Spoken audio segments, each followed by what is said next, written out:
Hello viewer, আসসালামু আলাইকুম। আজকে আমরা ইউজ টু নিয়ে কথা বলবো। ইউএসইডি সঙ্গে আছি আমি প্রভাষক ইফতেখার আহমেদ রতন।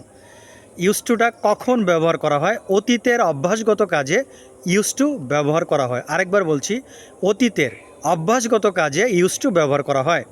যেমন আমি নিয়মিত কোরআন শরীফ পড়তাম। I use to recite the Holi Quran regularly. মা নিয়মিত কোরআন শরীফ পড়তেন। Mother use to recite the Holi Quran regularly. আমি নিয়মিত সংবাদপত্র পড়তাম। I use to read news regularly. তিনি নিয়মিত সংবাদপত্র পড়তেন।